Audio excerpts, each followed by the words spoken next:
do Canindé, pra mim, era majestoso, era precioso, porque o cara era diferente. Eu era tão fã do Denner, cara, que quando eu assinei o meu segundo contrato com a Portuguesa, que aí a Portuguesa me deu umas luvas, que na época davam luvas assim, Um adiantado, um né? adiantado.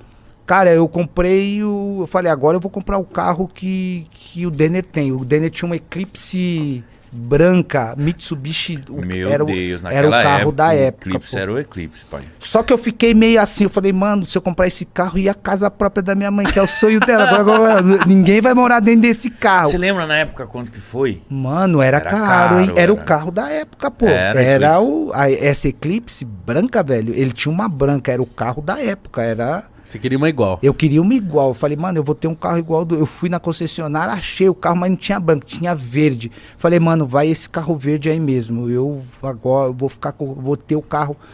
Tive esse carro, só que eu arrumei uma pra minha cabeça. Por quê? Porque na época eu namorava, comecei a namorar com a minha esposa, a Luciana.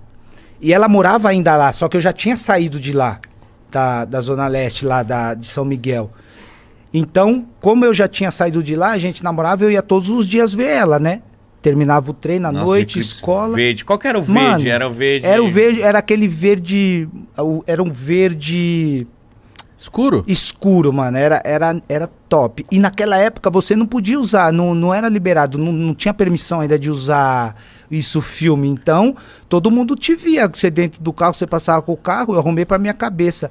Eu saía da penha onde eu morava e ia pra casa dela, sem sacanagem. Eu era parado pela polícia 3 vezes. Que isso? Caralho. 3 vezes, pô, eu era parado pela polícia. Se eu não era parado, os caras me seguiam. Quando eu parava em frente da casa dela, os caras, mão pra cabeça, sai, documento, da onde você é, de quem é o carro. De quem é o carro? De quem é o carro.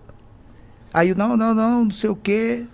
Isso foi muito constrangedor pra mim. Isso fez com que eu vendesse o carro 3 meses. Nossa, mano. 3 meses eu vendi o carro porque eu não tinha sossego. Saía da onde eu morava, ia pra quebrada onde eu morava, que a Luciana ainda morava lá, eu era parado 3 vezes. Aí eu vendi o carro, e quando eu vendi o carro, eu dei entrada na casa da minha mãe.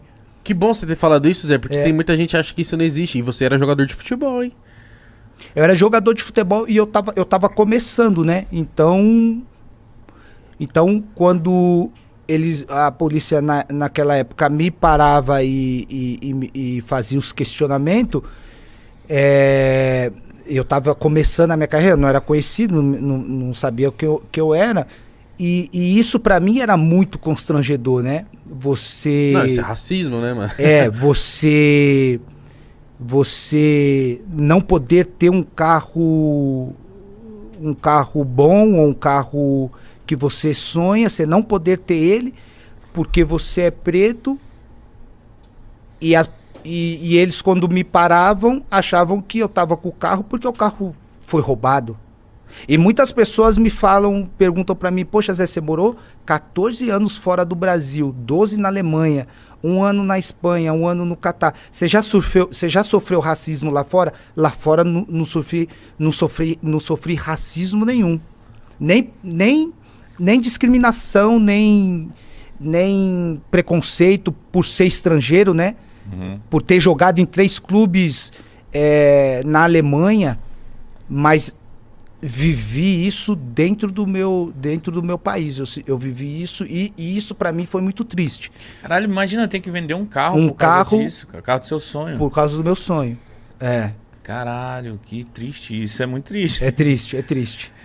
O mais triste ainda é que passaram-se 20 anos e a gente ainda E tá igual. continua com as mesmas coisas, né? Eu costumo dizer que o racismo é um câncer que vai ser difícil, hein?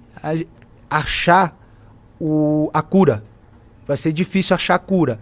Porque por mais que eu levanto a bandeira, eu sou ativo contra, né, o preconceito.